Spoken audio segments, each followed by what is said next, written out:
I didn't know anything and I didn't know anyone here. And then I grabbed my first tuk-tuk actually in my life. I saw my first rat on the street. I don't know, maybe nothing in my life can surprise me. Ponticom, Ponticruot, Check-an, Som. I cannot eat balut. I'm like, what are you talking about? It's the best food, the best snack. Oh, I need manten.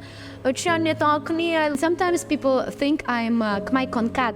Do you want I can sing for you? For sure. Tlaini minarom tado aika. Oh yeah, churcha babukalo just ranchoronto mendel. I'm very inspired by Cambodian people in Cambodia. They will never hurt you. You can see Ming and Poo, you know, on the street sellers.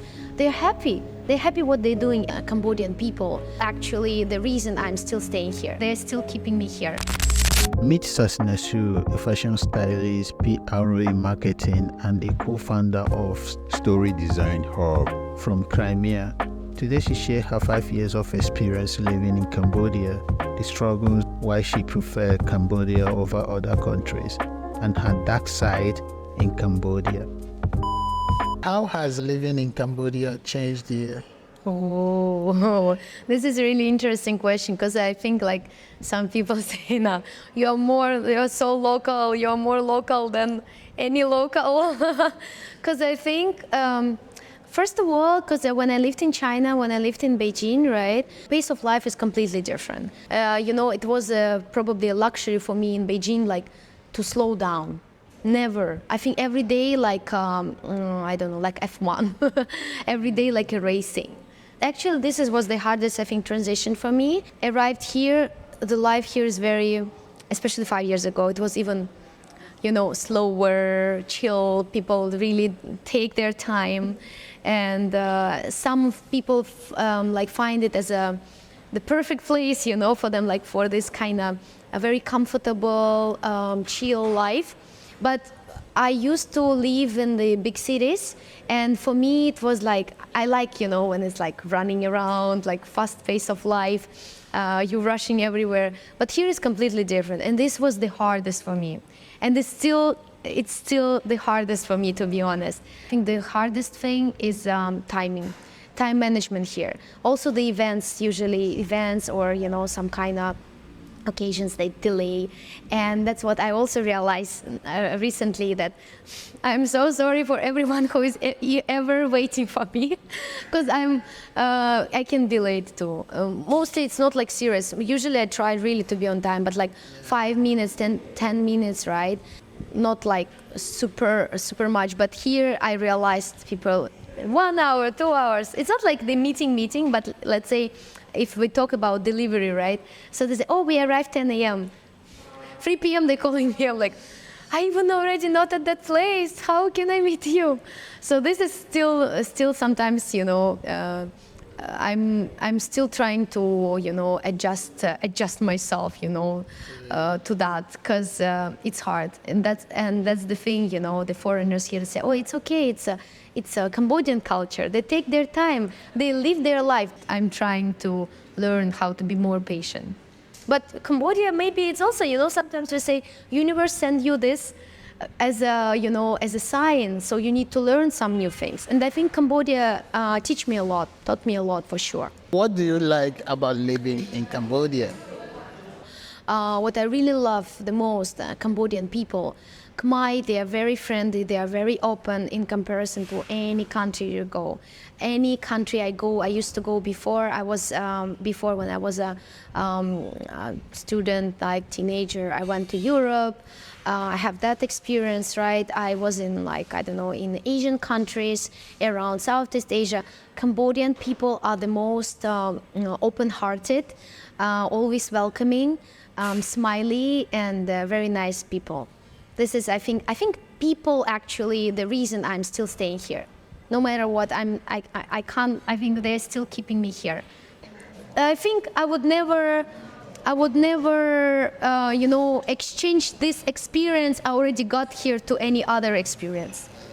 I wouldn't exchange it, because how much love, support, and lifestyle I got here, so it cannot be compared to anything else.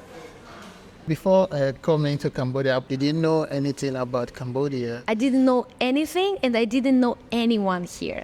Because all my life I was a solo traveler since I especially moved to China. Because it's always hard to align your schedules with your friends.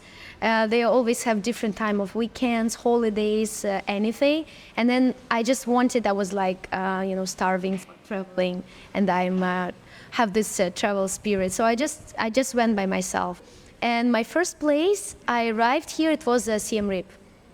So since the very beginning, I came to this cultural heart of the country, not even to Phnom Penh. And then China closed the border unexpectedly for foreigners. I just stuck here from the very beginning. I just stuck, so I didn't ever plan. I have all my life, all my stuff, apartment in Beijing. And then I just need to be honest, it was a really surprise in my life. And before that, I was never expecting to live in Southeast Asia. And yeah, I was alone here, didn't know anyone. But of course, when I network, I found more people, more places. Your first impression coming to Cambodia, what is it like? It is very funny because I arrived to Siem Reap airport. It was the old airport before. And look for me because after Beijing, after the Beautiful city. Yeah, it's beautiful city. But first time I saw that small airport in my life, like very tiny one, very cozy, like someone's house, and it also had this traditional roof. I was like, oh, interesting. But I always explore before to come to any country. I always explore about the culture. So I was expecting it, right? And then I grabbed my first tuk-tuk actually in my life. I haven't tried tuk-tuks before. It was my first tuk-tuk. I grabbed to my hotel. Actually, I arrived nighttime. And then I saw my first rat on the street from tuk-tuk. I mean, it's a real story. That time, now when I'm walking and I see rat, I'm like, oh, it's okay. In Southeast Asia, it's very common, It's sometimes, it's very cute. It's like people go, oh, Tom and Jerry. Like, okay. But that time I was like, ooh, something new. I never seen it before, but it was fine. It was quite fun. And then maybe next day I was just a bit like resting after the flight, and then the second day I already got my ticket in advance to Angkor Wat because of course, and that time I didn't know I stuck. So I was exploring as much as possible to see around. I went to Angkor Wat. I went actually there, but my first day was by bicycle. I didn't know what's the Angkor Wat, like how huge it is and how hot it is outside. And I was like, okay, I will do cycling, I will go by bicycle. I almost died the first day. You rented the bicycle? Yeah, I rented the bicycle, and my first day, I think but luckily, I always appreciate when I burn some calories, so I was like, okay, it's my gym time. So that was fun, but I would never go again by bicycle. It was my first day, right? So I got the entrance ticket for a few days because I heard it's a lot of days, right? It's a lot of days and a lot of time to explore as much as you can. So the second day I went, I hired a tour guide, and I went, I think, by this tuk-tuk remorque. So I also wanted to experience that because it's something, more like have this cultural touch. And tuk-tuk is also representing Cambodia and some other Southeast Asian countries. But I think Cambodia the most for me, to be honest, especially the authentic one, the remorque one. Right, and the third day, I went to, you see how like from bicycle, then tuk-tuk, and I went just by van with the tour group. So I was like using my, ticket as much as I can to explore the more places and from different perspective, from different experience. And I think it's really fun. Of course, already living in Cambodia for 5 years, I went to Angkor Wat. We went with my friends by car, by their own car. So I have all the kind of experiences. My mom also was visiting me last year, and I asked her, I say, okay, you get ready, so you choose your vehicle, definitely not bicycle.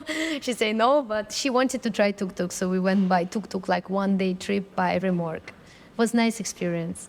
Do you have any culture shocks? For me, for cultural shock, I don't know, maybe nothing in my life can surprise me anymore. And I always watch, before even travel to Southeast Asia, we have very popular like a TV show, like in Crimea. It's about traveling around the world. So I always was watching those episodes, and before I actually come to the new country, I always watch the episode about that country because they recommend you a lot of places, as a lot of like local places. So I was quite ready for that. I was quite ready. What is your first 6 months like transiting to Cambodia system, culture here? I think first 6 months it was more like exploring the provinces, exploring the cultural background, and I was really quickly transit to the Cambodian culture. And as you see now, it's almost 5 years, so I think it means a lot. The longer I live here, the more I explore, and right now maybe I can be proud of that, because a lot of my friends say, you are very I would say like educated foreigner or expat living in Cambodia, because sometimes you even try more food than us. Some of my friends, they say, balut I can't, because they were living abroad and then they came back and they're like, I cannot eat balut. I'm like, what are you talking about? It's the best food, the best snack. The best snacks like chekan and somang, pontikrut, as I say before. I try so many things. Sorry, this naming that you just mentioned. Yeah, like chekan and somang. Are they Khmer fruits? These are Khmer snacks, like local snacks. These names are Khmer names. Yeah, like chekan, it's like this, maybe you saw the fried banana. Is that so? My friends, I'm sorry, I would say that because I'm okay. I can eat it, right? My friends buy my colleagues from my company before. They used to buy it and bring to the office. Oh, I say, I need chan manten, I like it so much, but I really like the taste. And my friends, there is so much dust in it. I'm like, are you Khmer? My favorite joke, I always say, are you Khmer? And sometimes people think I'm Khmer Konkat, which is mean mixed Khmer, mixed Cambodian. They call me Khmer Barang because I'm Caucasian. I mixed a lot, and I will tell it about this later because not a lot of people know it, right? So they think I'm Khmer Barang. I'm like, I'm more Khmer than you. And my favorite joke, I say, I'm Knyom Konkat Komponsper Hawi Swearing. It means I'm Konkat from Swearing and Konkat from Komponsper. These are two provinces. It's like a local joke, something like this. Is there any similar culture compared to your country that Cambodia has? Similar culture. Yeah. I think Crimea is more, so before Crimea was Ukraine, right? And now it's part of Russia. So I think it's very completely different worlds. A lot of people also say Russia itself as a country, right, is a completely different world. It cannot be compared to Europe, to US, cannot be compared to Southeast Asia, nothing, Australia, just it's Russia because it's huge, right? So I think we have completely different mentality, completely different cultural and, historical background.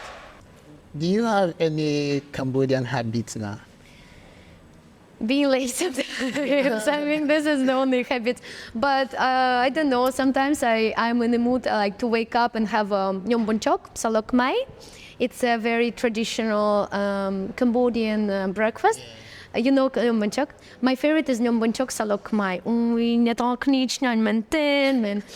I love it so much. I think it's the best out of anything. So I think it's kind of habit. So I could, switch my Western breakfast to that.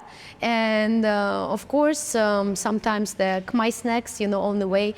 And I think Southeast Asia has my favorite drink ever. I'm a big lover of coconut. Fresh coconut. Yeah. I think that's the reason I live in Southeast Asia. Because also my country, right, my place, we don't have these exotic fruits. We don't have coconut, of course. And I think this is the best here. I can have my, fresh coconut every day. I can have my Nhom Bon Chok. I can have my, fruits, exotic fruits, which I love the most. So yeah, this is my habit.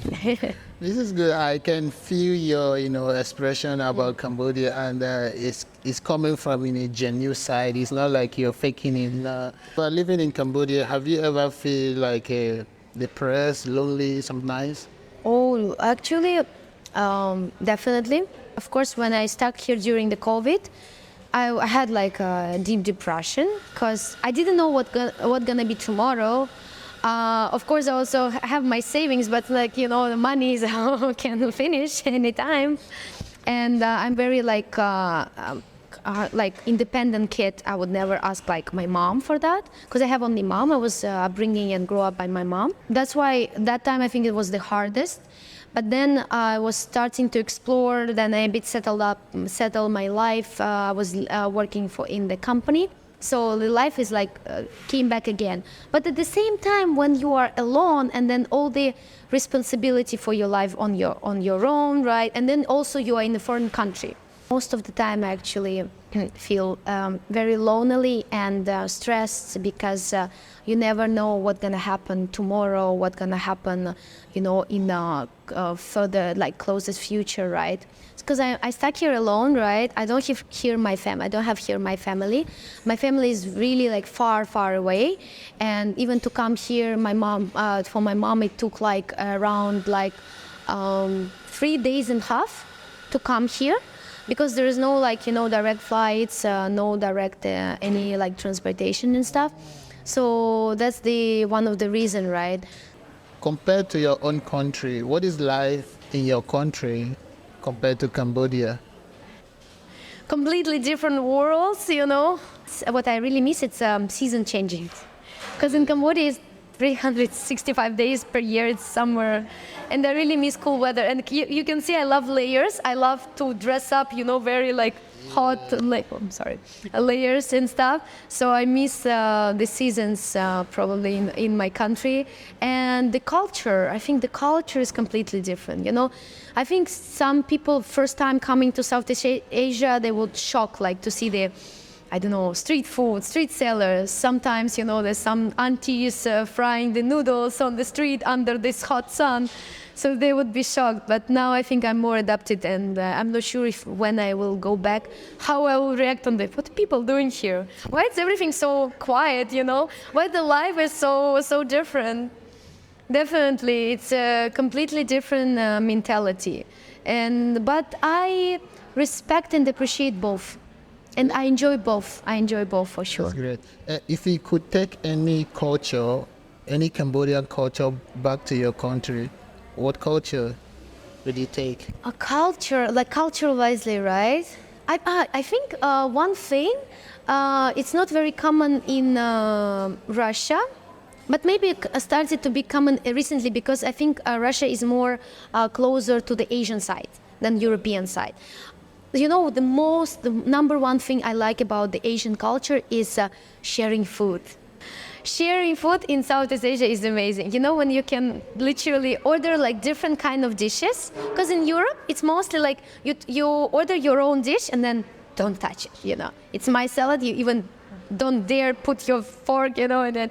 But in Cambodia and also in China, actually, you just can have this full table of different kind of flavors, different kind of taste, and then you can enjoy it all. You see, I'm talking about the food. I'm very foodie.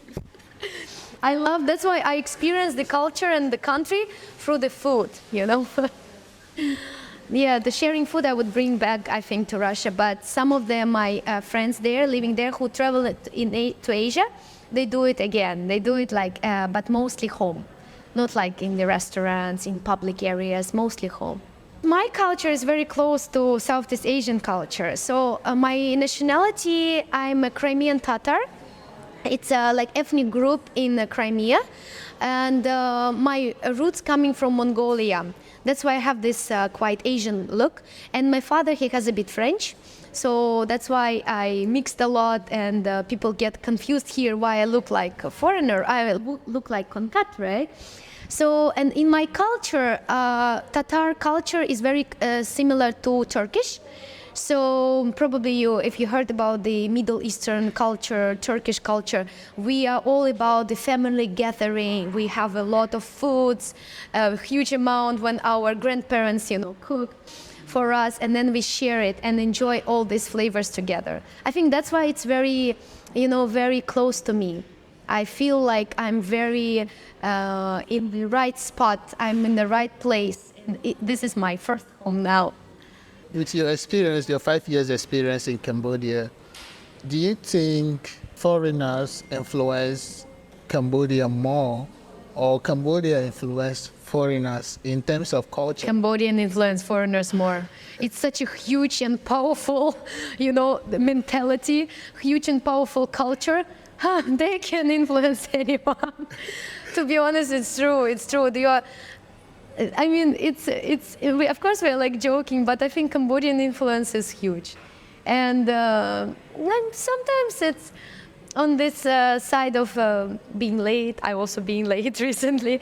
Or sometimes it's also about the how you can really enjoy and appreciate your life.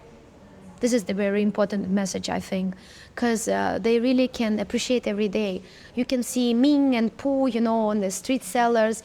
They're happy. They're happy what they're doing, and they're very passionate about what they're exactly doing. And this is the beauty of the country. You are street seller, but you can do it on that level. Like you will have all the customers around in your area. Yeah.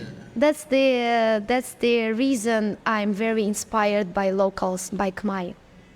Do you think foreigners have more opportunities here in terms of business, in terms of a job? Oh yeah, I think it's a huge market for the new opportunities, for the new doors open. Because even my, foreigner friends, right, who are handling all these businesses around, they say Cambodia have so many things to explore. Cambodia have so many things to share, to open. This is a huge platform, and I think for people within next 2 years, come to Cambodia. Come with the new projects, come with the startups. You will definitely find the good platform here. Cambodia is a huge market and still growing. I think this is the beauty of this business market here and the new opportunity in everything. Even 5 years ago, some of my friends, let's say they used to buy the property, right? Oh, the price was completely different. The price was completely different, and now it's still growing and growing. And they're very lucky they got it like 5 years ago. So, what are the projects you're working on? Are you focusing only on fashion stylist, or you have other projects you are currently working on? So right now, I think fashion styling is like the least thing I do. It's like very small amount of my time. Sometimes I only do it like for myself or for my friends, just because I really love it. I'm passionate about that. But now so many projects to run. Right now we are in the actually like story design hub. It's the creative art space for the architect designers, for all the creative, for students, right? To come here use this space as a co-working space to enjoy their high quality coffee, because we are with my partner, one of my very close friend, right? Amelia, she's Taiwanese. I'm really grateful having her in my life because she's teaching me how to run the business side. She always was joking like, oh, you are like, you know how to spend money, you don't know how to earn. Because I'm very on creative side on the marketing, right? So I'm learning how to do the agreements, I'm learning how to proceed invoices, financial reports, all of that. So I'm handling here right now the coffee shop downstairs. There is a coffee bar. We are serving there this very special coffee blend. It's 100% Arabica roasted by the Japanese roaster and 100% Japanese matcha. And also we have plant-based options, which is very, close to me because I was suffering here in Southeast Asia. It's hard to find the vegan, let's say vegan milk, right? because I'm lactose intolerant. This is my European problem. I'm very Caucasian, but I have European problems. So that's the thing the project I'm working now on and fully involved there. That's why you see people around walking with the coffee because it's our space. And one of the project we open, it's very fresh. We opened less than 1 month ago. It's an art gallery. I'm also now fully involved in that. So the art gallery synopsis, it's now, we're hosting the exhibition. It's called Let's Eat. And what I like about this exhibition, because it's about Cambodia, because it's about all the local and street food. And it's curated and hosted by the artist, Michael Santiago. He's Filipino, but living in Cambodia around 20 years. So it's also a very nice connection, how foreigners living here for such a long time, investing, their time, their skills to, to improve themselves and to share something to the community, right? And one of the things I'm also involving now, it's a charity. We have one project with the Little Hearts organization. I'm very grateful to be part of it. One of my friends, Yeni, recently she was hosting the art charity auction, and I was auctioneer there. It's my new skill unlocked. And we raise up around 40,000 for the kids, for the charity. I'm very honored to be part of it. And now, since we launched the gallery, we decided also to have 10% of the artworks goes to charity to Little Hearts. And moreover, we opened the workshop for Little Hearts organization kids in collaboration with the artists. So now every Sunday, few Sundays, we have a range of the workshops hosting here. 3 hours classes, they're learning about the watercolors, learning about the new techniques. So I'm very, I think, proud and at the same time busy with those projects right now, because those things you need to be really focused on. And for me to be focused on, it's really hard. And this is also my business partner teach me. Because you can see how many things I'm even telling you, I'm sharing to you. And I'm so sorry if interview will be so long. Or maybe you cut the proper things, but I have so many things to share. 5 years. You sound so fluent in Khmer. Yeah, so how do you learn Khmer? I actually learning more from social media, and I'm learning more from. Can we stop for a bit?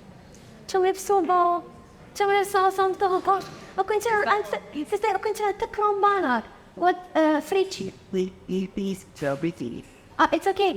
Ban counter pick up. So there is my friend opening business. She sent me the invitation, but it's like a cake. She opening her cake shop. So many things. I will include this in the video. Cake by Duff, another my friend business I want to support. So, Can I breathe a bit? Wait.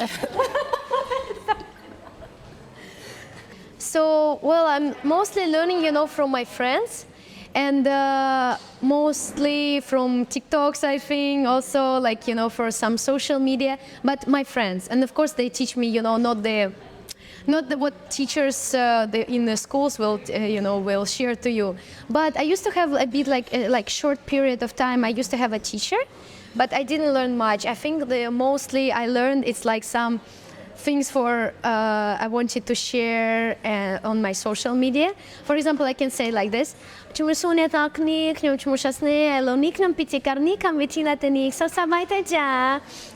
means hello everyone, now my name is Shasne, I'm MC in the event here, or during this event. And also I learned with my teacher how to sing my songs. So I can, do you want I can sing for you? For sure. I can sing one song. Yeah. I will sing you, Vanda song. Solo again. I know the one. I know actually a few songs, but I will sing that one because I'm more fluent in that. Tlaini minarom tado aika. Oya churcha prutaptek bye bye snaiha. Pelni komponder vulkan kasra. Yubni svairok sonsa. Yeah, and of course, like Bobokalo, just ranchoronto, Mendel Hatkako. Sorry. Wow. Yeah, I know some Khmer song. This is so impressive. Very impressive. So yeah, that's actually the country. The more I explore, and I learn it from not only from food, also from singers, from the entertainment industry. So that's how actually even my vocabulary improving, because I learn songs. I know all this like Bokalo, like Loy Maintain. It's all coming even from rappers, And I think it's the best way to learn the language. When you learn from this culture, from the streets. Yeah. So, do you think learning Khmer language helps you a lot, in your activities here in Cambodia? Oh, of course, definitely, because to know Khmer is, of course, very beneficial for running the businesses, right? For social media, of course. And I use a lot of Khmer language in my TikTok, for example. And that's how I really attract it and very close to my audience. And whenever I go event, the more I speak Khmer, so people feel very connected. And I love to learn languages. I used to learn 3 languages in my school, 2 more languages in my university, and now plus Chinese and Khmer language. And wherever I travel, I always learn the basics, like how to say thank you, how to say hello, and I'm trying to use it as much as I can. Even in my region, right, in Crimea, we speak officially 3 languages. So it's already a lot, because we speak Ukrainian, Russian, and also my own language, my ethnic group language is a Tatar language. So it's a lot of things. That's why probably I feel like, new language? Give me. I want a new language. It's okay. How many languages do you speak? We count my mother tongue, right? Like Russian language, Tatar language, Ukrainian language, then German, French, English, a bit of Spanish. China gave me like Chinese language, and now Khmer. I never actually counted before. Wow. But whenever I travel Thailand, I can speak a bit. I mean a bit, but it's like basic, basic when I say hello, thank you. I recently been in Lao Fashion Week. I learned a bit Lao. So this is how it goes. But of course, I still have way more to improve in Khmer and Chinese, of course. That's what I want to focus on right now. Wow. Oh, yeah. You've mentioned a lot about Khmer food, Cambodian food. Yes, big lover. Let's talk a little bit, about Khmer food. About food, yes. Yeah, what are your favorite Cambodian foods? Oh, now you will be like, I can say so many things. But okay, we go for Nyumbanchok Salok Khmer, Amok Tray. Maybe you know fish amok, right? Yeah. Amok tray, my favorite. I even tried in the fusion way because my friends cook it at home, like with salmon. Oh, it was amazing. Like I tried prologue, right? But I'm not like a big fan, but I tried. And a lot of snacks like ponticom, ponticruot, chek an, ansom, right? Plai dong, it's the coconut water. I love to drink it. But for my food, bobo, right? Bobo. Some of them I don't know the Khmer name, but I just this kind of like mi cha, bai cha, all of that. Oh yeah, mi cha is so good. Recently I eat it like, sorry, I'm like I have the flashbacks to the food. I'm like, what should I eat tonight? So yeah, all of those I think my top. What do you think about the street food here in Cambodia? The street food is amazing. The street food is really like properly, nicely done, especially if you know the right spots. I know there are a lot of nice ones next to Central Market, right? And then, but mostly the street food I explore with my local friends, with my friends, because they know the right place. It's not like I just can walk out. Oh, I will go this street seller, unless if it's just snacks or the people I know already, like I already used to them, right? I know them. but mostly with my friends. And then they also can share a bit about background. Oh, where's the, like, because I know the history of Phnom Penh Chok, for example, they can share it to you. This is the most interesting one. It's not like you just go and eat. You also know something new knowledge. Do you have any struggles living here in Cambodia? Mostly, the only concern sometimes is like it's very hot, but it's not like a struggle because I love layers, right? I like to dress up a lot of like hot kind of hot clothes, right? Like the jackets, leather and stuff. I think this is the main struggle because if to show my style, to show my fashion, it's a bit harder because I'm more about layering.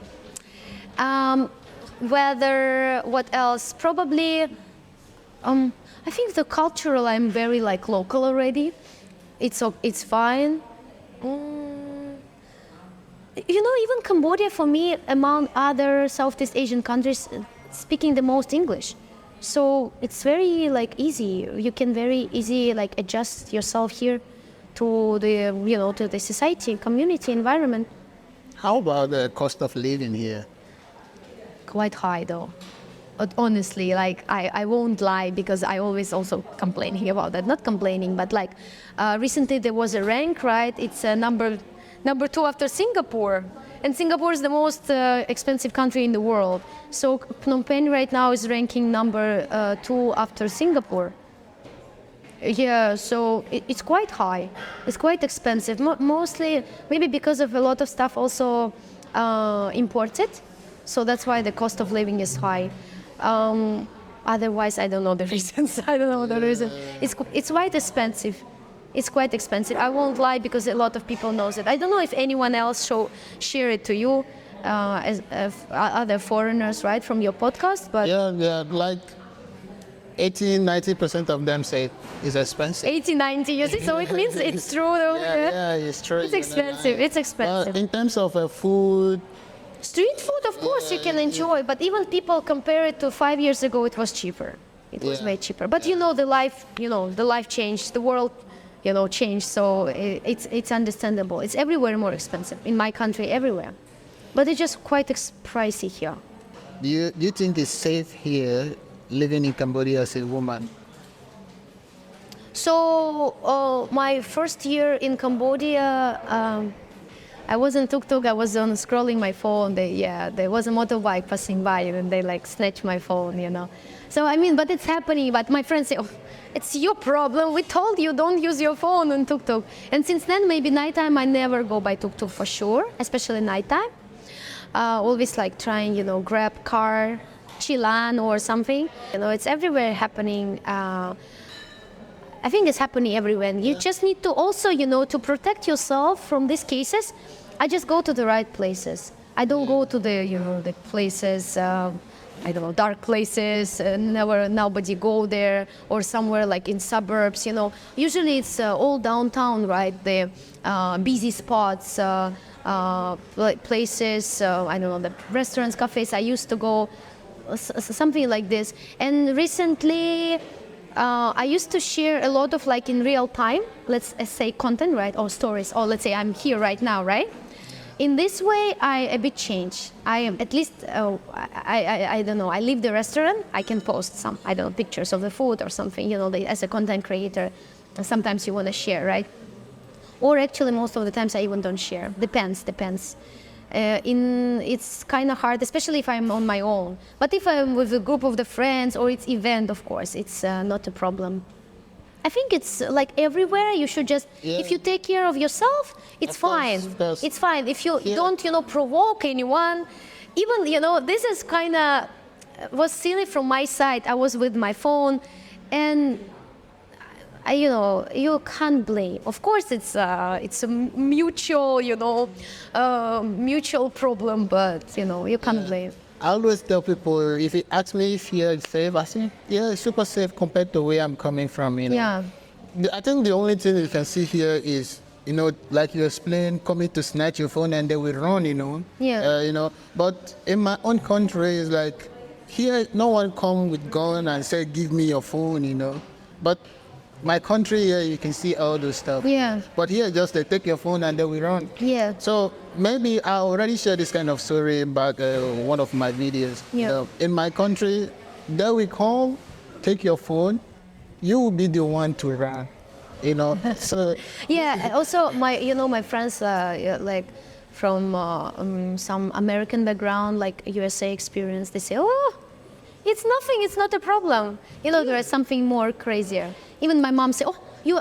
She said, my mom, she always react like, "Oh, you safe? Like you yourself, yeah, like not hurt or anything." Phone is not a big deal. But usually, what actually about? Okay, if we're talking about this site in Cambodia, they will never hurt you. If that's this one can happen, snatch the bag or something. I think before more, but now is less. But they won't hurt you. yeah. Yeah, they won't hurt you. This is actually the best part. Because those are like, of course, those things are expensive, materialistic things, but your health is most important. Yeah. How often do you travel around Cambodia? Mostly around Cambodia, right, itself. In Cambodia is, I like traveling. I like to go to Siem Reap especially. Siem Reap is like my, soul connection place. When I can rejuvenate, when I can recharge myself, it's the best place, to be honest. And then I love also Kampot, Kompon Sam, right, Sihanoukville. I used to travel a bit like passing by like Svay Rieng, Kompon Cham, Koh Kong, quite a lot. But I actually have a big dream. I don't know whoever watching this interview will support me just to accompany me. I want to go Mandalkiri, Ratanakiri. Because it's very far and all my friends always complain, "Oh, it's so far. We don't want to go there," because by driving is like around 8 hours or maybe a bit less now. But I really want to go there. It's so beautiful over there, mountains, and it's cooler there. Because the weather there in mountains, it's a bit cooler. And I've never been there, but yeah, one day it's in my list. Oh yes, in my list. Oh, so we should do like some, I don't know. Let's do the influencer, content creators team and just go. I don't know if it's from there. There was this island there that offered me a free stay. Yeah. Anytime you want to come, just let me know. Yeah. It's often happening. Like now, I also have some stays like in Siem Reap or some, but just need to find time. To be honest, like. Yeah. So I'm just making a time. Anytime I'm free or anytime I have any plans to go there, it's like I already. It's nice. And you see how like Cambodian business owners, entrepreneurs, they're very open. Very open, they're a foreigner. They still invite you, they want to see your perspective. And they're actually very open and friendly to foreigners. Exactly. What message do you have for foreigners who plan or who live in Cambodia in order to be safe or in order to enjoy their stay in Cambodia? Let's say my mom, she say it's really amazing here how you can, because she was staying here 1 month, she enjoyed to be a traveler here. She didn't experience, of course, living here, but she enjoyed to be a traveler here, and she say it was really nice, safe. People were smiling to her, and this is one of the reasons why you want to stay longer, right? The food is amazing. The sightseeings, right? Yeah. Even Siem Reap has it's like worldwide famous sightseeing in the world, right? Angkor Wat is must see. For everyone, whoever planning to travel here, and not even travel, but just not yet planned, but need to come to visit, must. And then for the expats who are planning to move, just grab the opportunity now, right now, because it's right now it's really super open. Business, if you are entrepreneur, startup, digital business. I don't know. Some of them, my friends doing. I don't know. Even they bring in the new, let's say, the new packaging and the new marketing to the local products.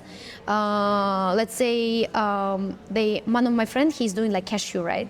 Cashew thing, but then he made it like very premium packaging and stuff. So he promote Cambodia now also overseas, because even sometimes I buy the gifts and I bring it overseas, and people like so surprised. Wow, this is from Cambodia. This is like turmeric powder, cashew nuts, which is Cambodia has a lot of resources for that. So that's why you grab your opportunity right now. Right now. So you have 3 months, I don't know, half a year, move here, contact me, always can ask me. Okay, rounding it up, do you have YouTube? So right now I'm doing more actively, I'm doing Instagram, TikTok. TikTok is also up and down, but more Instagram. But TikTok, please follow me to there because push me to upload more videos and content for you. Facebook, but Facebook mostly it's like kind of similar contact to Instagram. I have a huge plan and trying to gather all my power to make something exclusive for Facebook. What message do you have for Cambodians? For Cambodians? Yeah. Oh, net akni, Joljet Cambodia, Joljet Cambodia. I love ni Cambodia. House knyom, home knyom. Yeah, and actually, yeah, there's no jokes. I really want to say thank you to like all my Khmer friends and of course to my Khmer supporters. It's all my audience and the Khmer who is coming even meeting me and sharing there that we are so inspired. What are you doing? Or it's a very like heart touching and sometimes I feel like I'm tired. There's no engagement here, no engagement there, right? But those one time meeting can change my mood and boost me, push me further. But I will say for Cambodians, like especially for young generation especially, be proud of your culture, be proud of your country, and you are the only one who will be promoting your country inside and outside. This is the very important. Even now I've traveled overseas. I'm talking about Cambodia like I'm local, and they say, you promote Cambodia like are you under like tourism government, something like this. I'm like, no, I just like so attached to it, Yeah, be proud of your own culture, be proud of your country, and promote, boost it more. Invest your knowledge, invest your experience inside, and show and find a way how to show it outside to make Cambodia famous on the international stage. Do you think Cambodians are friendly? Cambodians are friendly? Yeah. I was talking about this whole my interview. Cambodia is the most friendly country in Southeast Asia at least, and then probably in whole Asia, and then probably in the whole world. It's number one, I swear. But maybe it's very common to the Southeast Asian cultures, countries and stuff, right? But Cambodia, that friendly, I think I never meet in my life. I wouldn't say. I don't want to say an example other countries. Trust me, I don't want to. I don't want this international world start. I just would say Cambodia is very friendly in comparison to a lot of countries. Very friendly. Number one. Timui jabong.